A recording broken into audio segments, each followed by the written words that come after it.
Hi all. In today's video, we will understand what is JazzConf, what is Truststore.jks, and KeyTab in a secure Kafka environment. These are the various topics which we will be discussing, like authentication, authorization, encryption, and how they are used in combination with Jazz.conf, KeyTab file, and Truststore. So let's start. On the screen, we can see these are the basic definitions of authentication, authorization, and encryption. And it basically means that all these will help us to make our environment secure and working. Authentication, basically, it means that if we don't have any authentication, and anyone can on the internet can access our Kafka cluster. Authorization is needed because we don't want anyone on the internet to publish or consume data from any of our topic without authorization. And encryption basically is the data when it's traveling through the network is visible to everyone, so that we want to encrypt it so that it is hidden from the local network or on the internet. Without proper security measures such as authentication, authorization, and encryption, our Kafka cluster is vulnerable to unauthorized access and data breaches. A hacker could intercept data, publish incorrect data, or delete topics, compromising the integrity and availability of our Kafka cluster. For the same, we are having various entities and attributes which we can use.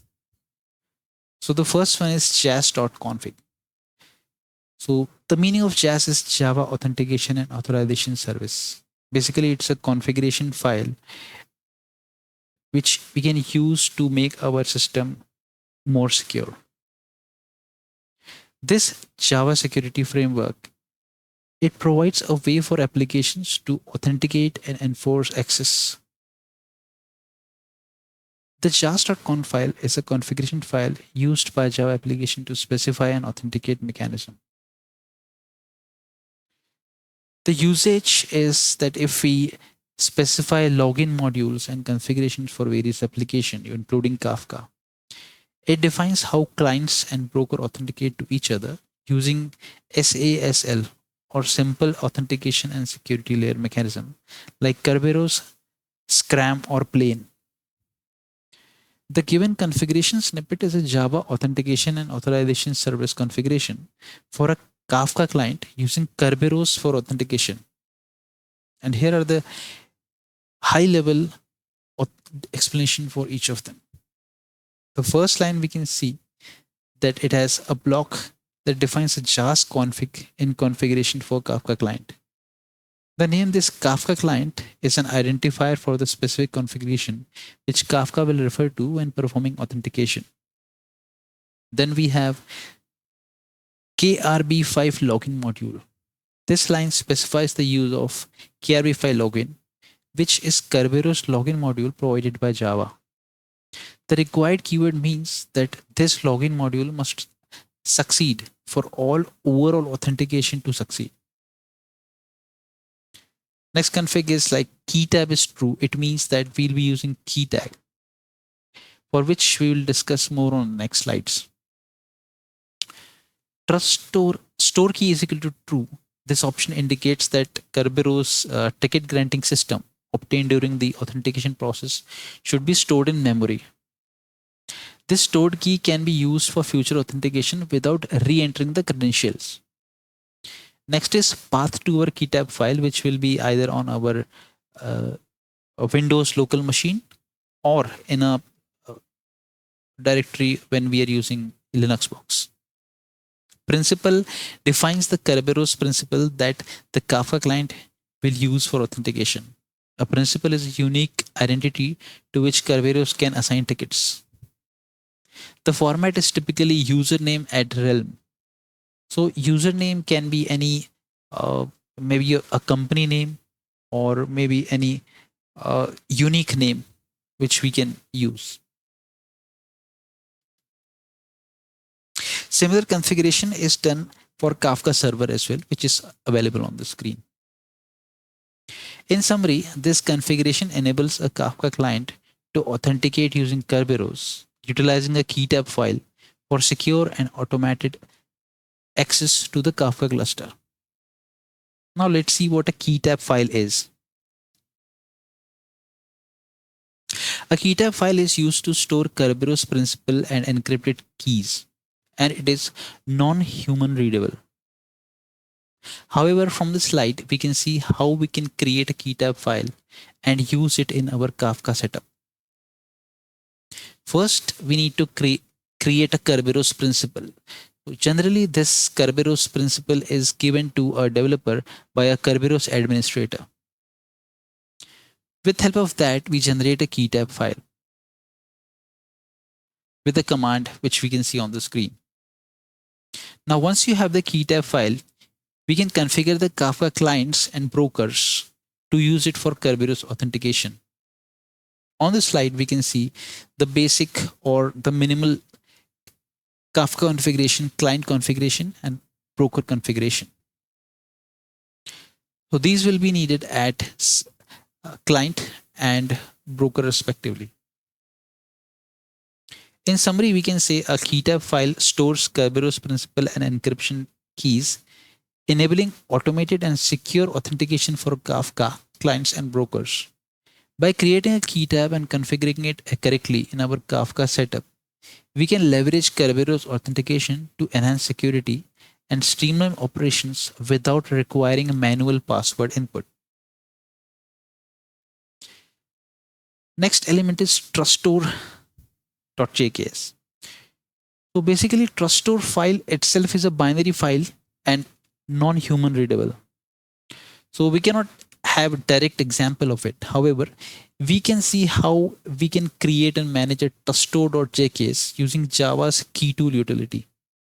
Here are the steps to create a truststore.js and add certificate to it. First, we need to generate or obtain a certificate. Then we create a trust store and then import that certificate into our trust store.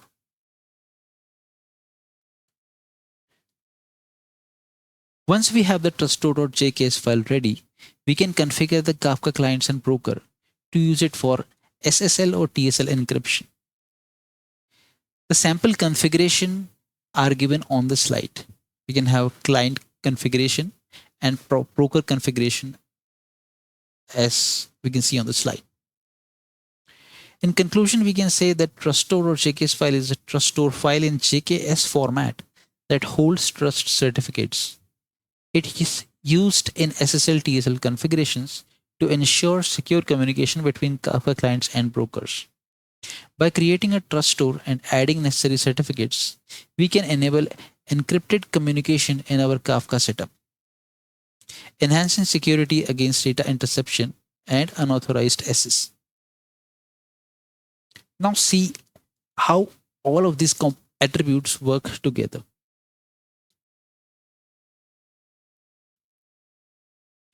Firstly, authentication with Kerberos is done. When a Kafka client or broker start, it reads the jas.configuration file. Using the key tab and principal specified, it authenticates with the Kerberos KDC to obtain a ticket granting ticket. Nextly, secure communication is done with help of SSL or TSL.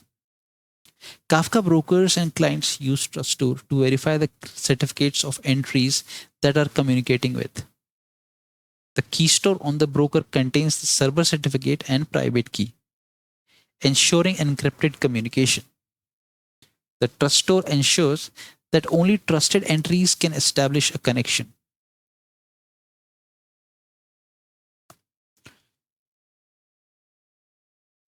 In terms of authorization, once authenticated, the Kafka broker uses the Kerberos ticket to verify client's identity. And finally, the data transmitted between Kafka broker and client is encrypted using TSL, ensuring that it cannot intercept or tampered by unauthorized parties. So in summary, we can say that Kerberos handle authentication using key tab file. SSL or TSL ensures encrypted communication using TrustStore and KeyStore. JAS configuration centralizes the authentication setup for Kafka clients and brokers. All these provide combined security. These mechanisms together provide robust security by ensuring only authenticated and authorized user can access our Kafka cluster. And all the communication is encrypted to protect data integrity and privacy. In the last section, we are having a few interview questions on how we can secure Kafka environments.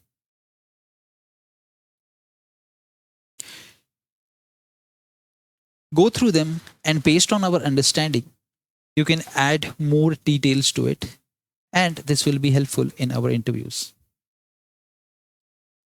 That's all. That's all in this section. Thank you.